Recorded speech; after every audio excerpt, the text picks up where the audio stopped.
Bonjour, aujourd'hui nous recevons Muriel Resciguier. Bonjour, Soyez la bienvenue. merci. Voilà, donc vous courez pas après les médias. Non. Nous, on vous a couru après. Mhm. On a été content de vous avoir là maintenant parce que c'est un peu compliqué de vous avoir. Oui, c'est vrai, je ne suis pas une fanatique des médias, c'est vrai, je plaide coupable. Donc, pour résumer votre vie, votre œuvre, vous avez fait un très beau parcours. On vous a découvert en 2014 en tant que tête de liste au municipal. Ensuite, vous avez été candidate au départemental en 2015, battue par Michael Delafosse, élue au conseil régional sur la liste de Carole Delga. Je fais vite, hein. Puis élue députée lors d'un référendum anti-Sorel, on peut dire. Ensuite, vous êtes présenté en dernière position sur la liste Ollier Confluence au municipal de 2020. Oui, pour marquer le soutien. Voilà. Autre chose dans votre carrière politique à rajouter Non. que j'aurais oublié? Ah non. Bon, j'ai essayé de résumer. Donc, alors vous avez un destin dans la vie parce que aujourd'hui vous avez 44 ans.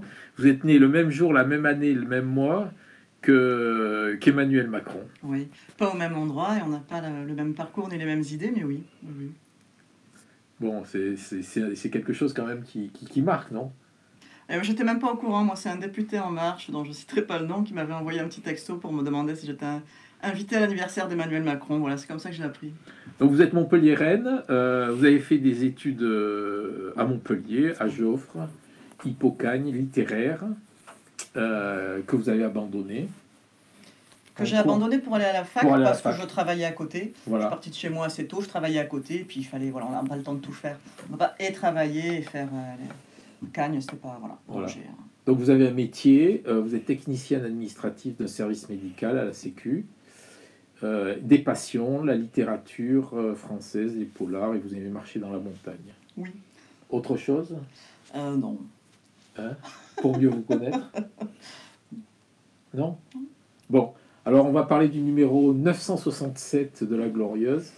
On revient sur l'année 2021 et Montpellier, les rétrogradations et les renoncements.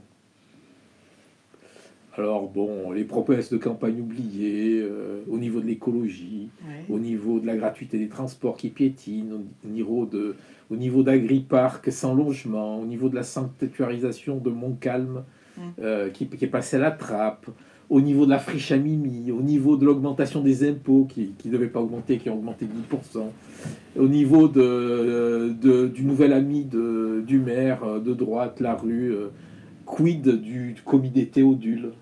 Vous en avez entendu parler de ce comité Théodule? Oui, un peu. Et alors, c'en est où? Vous avez des infos? Moi, vous savez, je ne suis pas dans le sérail, hein. Je ne suis pas dans le petit marigot. Ah bon, ben nous, on en parle du marigot. Hein. Je suis pas... Voilà, donc les renoncements de l'année 2021. Deux autres sujets à suivre dans le journal. Donc, quel est l'attachement des Français à leur région? Une enquête qui vient de sortir donc, de l'Institut Montaigne qui nous explique un peu, 6 ans après la réforme territoriale, ce qui se passe. Voilà. Et ensuite, un autre sujet important politique, présidentiel, signature, une affaire de parrain. Parce qu'avant de se présenter, il faut passer la première étape. Il faut les 500 signatures et c'est pas évident.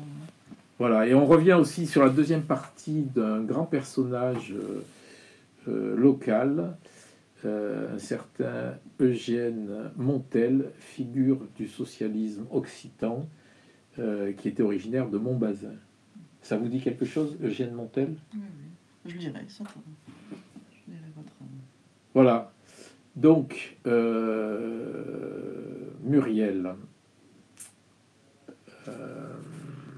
est-ce que vous êtes, en 10 ans, vous êtes devenue une professionnelle de la politique? Non.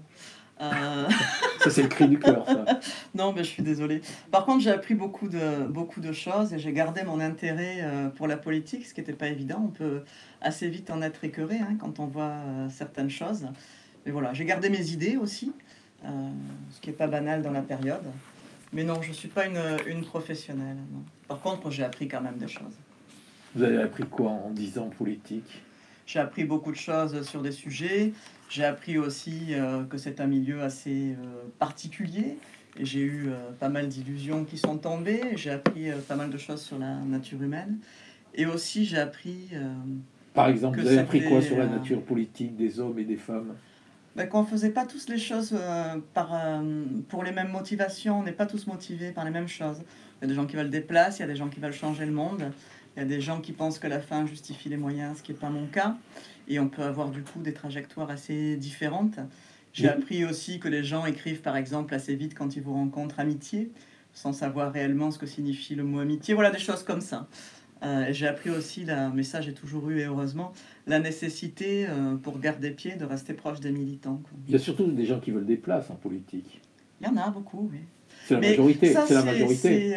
je sais pas, mais c'est la problématique aussi. C'est pour En ça qu'un fait, jour qu'il faudra réfléchir à pourquoi les gens se détournent des élections, pourquoi ils votent plus, pourquoi ils se sentent pas représentés. Et je pense qu'ils le sont pas quand on regarde au Parlement combien de députés n'ont pas été cadres supérieurs avant, etc. On n'est pas nombreux. ouais.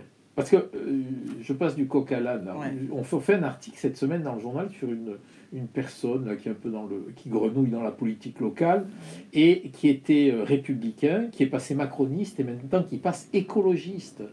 Donc, si c'est pas de l'arrivisme, alors on démonte un petit peu l'histoire, mais c'est quand même incroyable. Maintenant, la personne, elle est passée des républicains à ELV, en Ouais. passant par le macronisme. Il y a des gens qui n'ont pas de boussole et il y a des gens qui n'ont pas de conviction aussi. Je ne sais pas de qui vous parlez, mais... Vous le découvrirez dans le journal de cette ouais, semaine. je découvrirai, décidément, ça fait une raison de plus de le lire. Mais voilà, je crois que ça dépend de pourquoi on fait les choses et ça dépend, est-ce que pour les gens, être élu est une fin en soi et est-ce qu'après on est prêt à n'importe quoi pour le rester ou est-ce qu'on peut redevenir après militant? Bon, Muriel, vous avez fait une intervention là, remarquée, après j'ai dit remarquée, remarquable aussi, contre le pass sanitaire. Alors aujourd'hui, les gens, Oui. ils se détestent à cause de ça à l'Assemblée, Pas qu'à nationale et ailleurs, hein, en Pas qu'à France. Hein. l'Assemblée. Voilà, est-ce que vous pouvez Oui. assez brièvement Oui, nous résumer le assez dossier? brièvement. Le pass vaccinal, qu'est-ce que c'est? C'est le pass sanitaire renforcé avec l'obligation d'être vacciné pour accéder à beaucoup d'endroits de la vie sociale, pour avoir une vie sociale un peu développée. Pour moi, c'est une obligation vaccinale masquée qui n'est pas assumée. Et c'est assez dangereux d'abord parce que je pense que sur le plan sanitaire, ça ne servira pas à grand-chose. Pourquoi? Alors je précise, hein, On fait court, on fait court. on Hein. fait court, je précise que je suis vacciné et pas du tout anti-vaccin, mais Ouais. que étant vacciné, comme on peut attraper le virus et le transmettre, en fait le test, ce qui protège le mieux, c'est le test. Voilà, donc inefficacité sur le plan sanitaire et danger, gros danger de stigmatiser une partie de la population, et en plus je pense pas du tout que ça va les convaincre, et en plus aussi d'avoir une pratique de contrôle entre citoyens avec les contrôles de la carte d'identité. D'accord. Que s'est-il passé quand Jean-Luc Mélenchon, lors de la célèbre perquisition, a prononcé son célèbre « Toi, ta gueule à votre rencontre » C'est ça. Ah oui, il s'est passé... Qu'est-ce qui s'est réellement passé? Qu'il a perdu son sang-froid, je vais vous dire ce qui s'est réellement passé. C'est que je lui ai dit de se calmer, qu'on allait rentrer, mais qu'il fallait se calmer, et que voilà, et qu'il a... qu'il a pété un câble. Voilà, il a perdu son sang-froid, il s'est excusé après. Voilà. Mais ce qui s'est passé, c'est ça. J'ai pas dit la fameuse phrase voyou, c'est pas ma voix. Par contre, ce que je lui ai dit à l'oreille, c'est calme-toi, on va rentrer, mais il faut se calmer. Voilà. Ouais. Et donc, vous avez le temps de retrait que vous avez décidé suite à l'incident. Le temps de quoi? Vous avez décidé le temps de retrait un peu, vous êtes mis en retrait suite à cet incident. Bah, c'est-à-dire qu'après, quand vous avez des journalistes qui vous appellent nuit et jour, après, sur le sujet, etc., c'est des choses un peu... Puis moi qui n'aime pas en plus la mise en lumière comme ça, voilà, puis après on s'en est expliqué. C'est un peu une humiliation, il non? s'est excusé.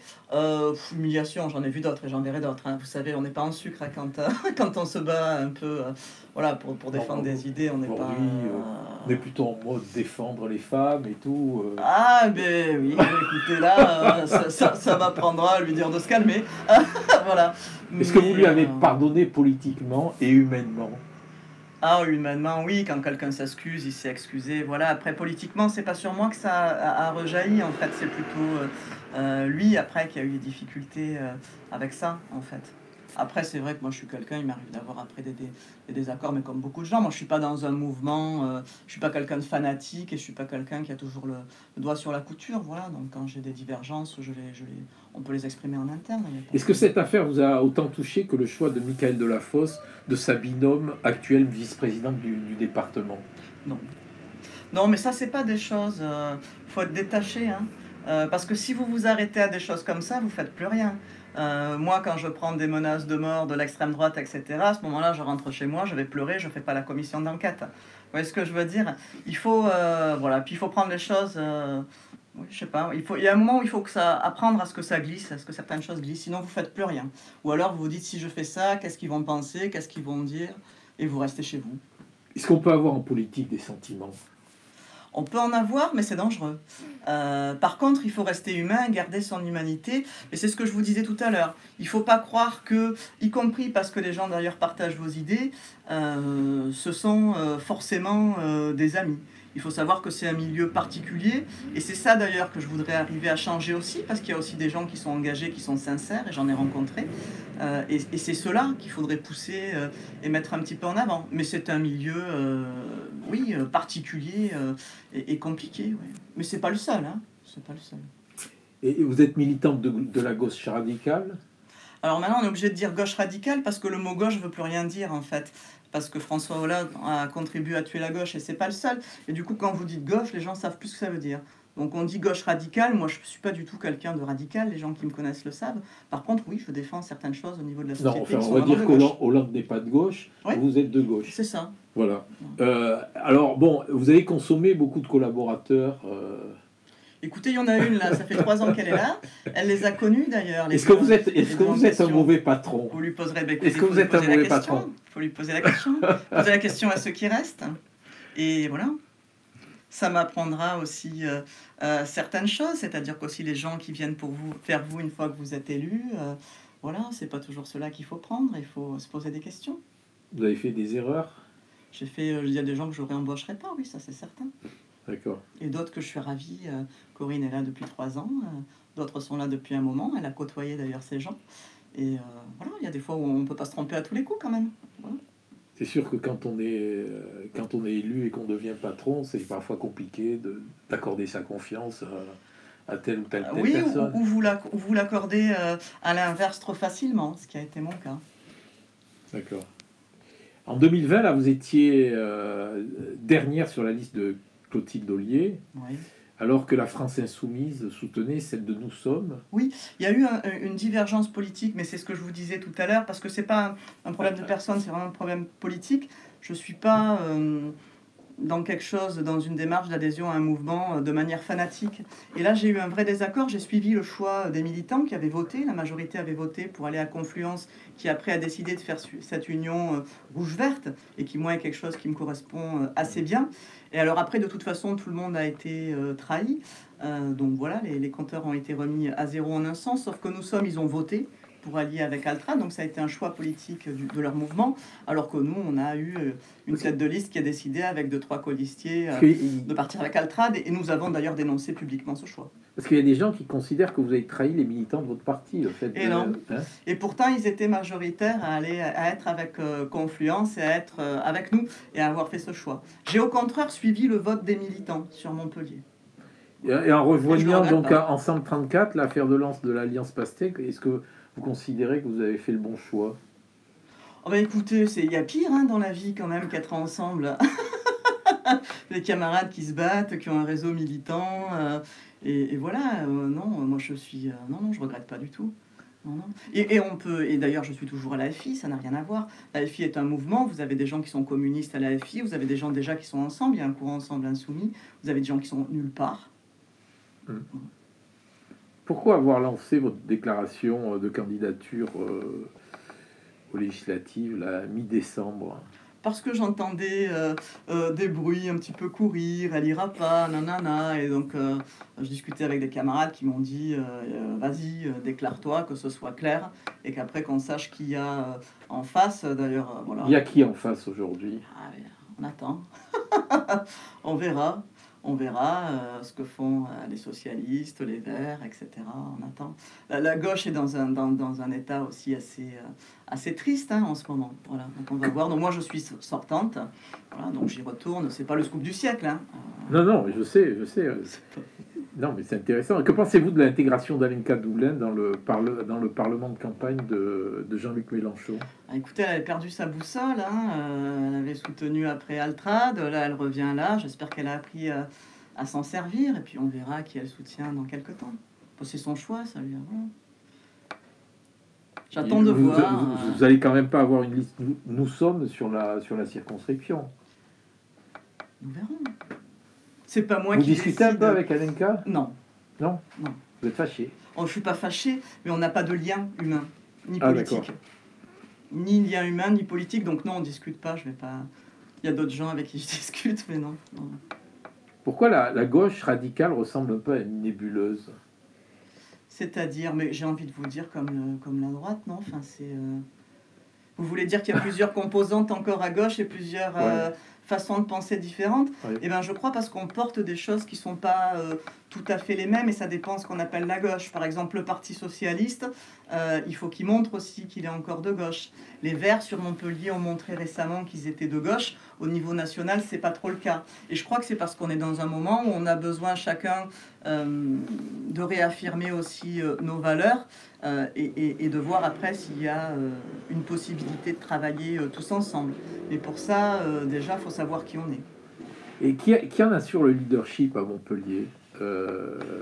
La députée, vous, l'élu de l'opposition qu'on a cité tout à l'heure, ou une troisième personne, ou voire un joker? Je me suis jamais posé la question. Non, mais est-ce qu'il y a un leadership à Montpellier? J'en sais rien. Je me suis jamais posé la question comme ça. C'est curieux votre question. Ah oui, non, ouais. enfin, moi, non, moi, ma question, c'est comment on fait. Je suis un peu curieux. Comment on fait pour que nos idées, voilà, pour arriver à convaincre les gens et pour arriver à améliorer un petit peu la vie des gens et avoir une vraie politique de gauche qui aide un peu les gens au niveau du logement, au niveau de toutes ces choses-là, à Montpellier et ailleurs, parce que député, c'est élu de la nation, mais j'ai envie de dire chacun à nos places, quoi. Mais je me réveille pas le matin en me disant qui est le premier, c'est pas mon sujet. Ouais, l'FI a annoncé privilégier le soutien aux sortants. Oui. C'est ça? C'est pas non plus un scoop. Enfin, c'est pas un scoop de la... C'est assez logique. Mais vous avez reçu ceux d'Ensemble 34, du PG 34. Pourquoi pas encore celui de LFI 34? Mais il n'y a pas de structure LFI 34. C'est un mouvement où il n'y a pas de chef, par exemple, LFI 34. Ah ouais. Voilà, j'ai des militants, moi j'ai lancé un comité de soutien, j'ai beaucoup de militants FI qui y sont, et j'ai pas de souci avec ça. Mais c'est pas structuré en fait comme un parti où il y a le national, et puis il y a les groupes d'action locaux, et chacun se gère comme il veut, et ils n'ont pas de légitimité. Après ils peuvent décider en tant que groupe d'action, mais c'est pas structuré comme un parti en fait, avec un chef local qui dit ça. Moi je me considère pas comme le chef de qui que ce soit. Enfin, Donc la mairie aujourd'hui fait de la deuxième circo là, un objectif prioritaire. C'est une revanche un peu du PS. Ouais. J'ai envie de vous dire, on verra. Par rapport à la peur de tout perdre en 2020. Ouais. Non? Oui. Mais après, c'est légitime de leur part de vouloir reconquérir cette circo. Mais je ne suis pas encore rentré chez moi. Donc il y aura un débat démocratique, il y aura un choix des gens, idée contre idée, et puis nous verrons. On parle beaucoup de Sorel aussi. On en parle, oui. Après, vous savez, des fois on parle, on verra. Vous seriez honoré d'avoir le maire de Montpellier en face de vous c'est plus le maire dans de la Montpellier. Compétition. L'ex-maire de Montpellier. C'est plus... Enfin, l'ex-maire, il est toujours... Enfin, oui.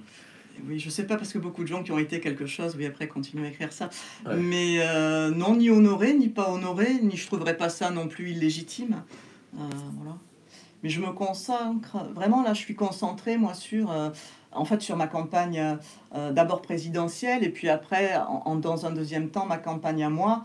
Et voilà, pour faire un peu connaître le travail. Là, je travaille sur un troisième compte-rendu de mandat qui va être distribué. C'est des formes de petits livrets. Là, voilà, vous pouvez montrez-le. J'avais fait celui-là le premier. Là, il y a ça. Ah oui, voilà. et qui raconte un petit peu aux gens des extraits d'intervention dans l'hémicycle, en commission, sur la circonscription, ce que j'ai fait. Ça permet aux gens de découvrir un petit peu le travail et puis de se faire une idée. Masqué, hein? Ah, il fallait. C'est la période qu'il veut. Voilà. Si vous deviez retenir quelque chose de vos 50 mandats, ce serait quoi? Alors moi, ce qui m'a marqué dans mon mandat, vraiment, c'est la commission d'enquête que j'ai présidée contre les groupuscules d'ultra-droite. D'abord parce qu'on peut faire 2-3 mandats de député sans avoir la chance d'en présider une.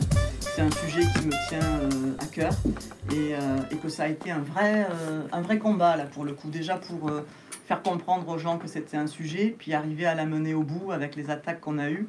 Et puis parce que le travail commence à être reconnu. Il y a quelque temps, là, je l'ai présenté le travail en visio à des élus de Lyon qui étaient intéressés par ça. Et ça, pour moi, c'est un aboutissement. Voilà. D'accord. Pourquoi avoir démissionné en 2017 de votre siège de conseiller régional et laisser votre poste à un socialiste? Ça, c'est pas moi qui ai négocié avant, donc que derrière moi, il y aurait un socialiste. Et parce que je suis contre le cumul des mandats, tout simplement. D'accord. Donc j'ai Mais vous auriez pu le céder à quelqu'un de votre parti? Et non, c'est pas moi qui décide. C'est quand c'est négocié, c'est celui qui était derrière qui prend la place. Ah, d'accord. Et voilà.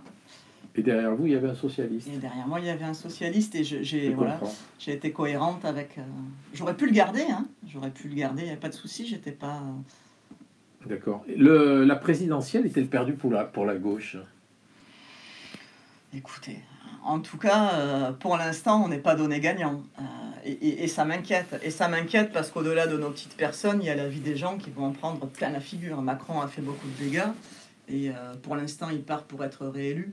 Et après, on a vu des surprises. Hein. En 2017, en janvier, à la même période, la France insoumise était dans les 10%. Voilà, on a fini à 19%, donc je crois qu'il faut toujours se battre. Et je crois que la gauche est mal en point, que c'est un vrai sujet et qu'il va falloir de toute façon se rencontrer et travailler ensemble à autre chose. Est-ce que votre victoire unitaire en 2017 ne pourrait pas servir en 2022 pour battre Macron? Sur la circo? Non, au niveau national, ouais. Je sais pas. Faire l'unité. Ah oui, mais faire l'unité, là, c'est un peu tard, je crois. Vous aviez fait l'unité. Moi, j'avais fait l'unité. Je suis encore dans cette démarche-là, personnelle, parce que je crois qu'on ne peut pas gagner tout seul. Mais, et puis, c'est les idées aussi. C'est l'unité des idées. Et au niveau national, il n'y a pas d'unité des idées. Mais est-ce que, par exemple... On ne défend pas la même chose. Ouais. Est-ce que, par exemple, vous discutez aujourd'hui avec le maire de Montpellier pour faire l'unité et essayer de garder la circo à gauche? Alors, pour l'instant, non, j'ai pas discuté. Vous discutez avec qui? Je discute avec mes militants et pour l'instant je suis pas dans ce truc un peu et après je vais prendre en plus là on est dans la période des présidentielles donc vous pouvez pas discuter voilà, moi je vois les camarades du Parti communiste, je vois aussi certains camarades des Verts, il n'y a pas de problème avec ça, mais on n'est pas dans un moment où alors on fait semblant, où on peut dire voilà ce qu'on va faire aux législatives parce qu'il n'y a pas d'accord au niveau national et parce que les gens, et c'est normal, ils ont un candidat pour les présidentielles, c'est après qu'on va discuter. Vous pouvez travailler au fondement de l'unité. Oui, bien sûr. Mais pour l'instant, tant que les présidentielles ne sont pas passées, les gens ne sont pas dans ce timing-là. Ah oui. Et moi, mon sujet, c'est plutôt les gens et les électeurs, et leur expliquer par le compte-rendu de mandat, etc. Et puis après, je suis tout à fait disposé à discuter avec tous ceux qui voudront discuter. Ça, c'est pas... dans une certaine limite sur l'échiquier politique, bien sûr. Et puis sur du fond. Moi, ce qui m'intéresse, c'est le fond. D'accord. Très bien, écoutez, je vous remercie. Merci.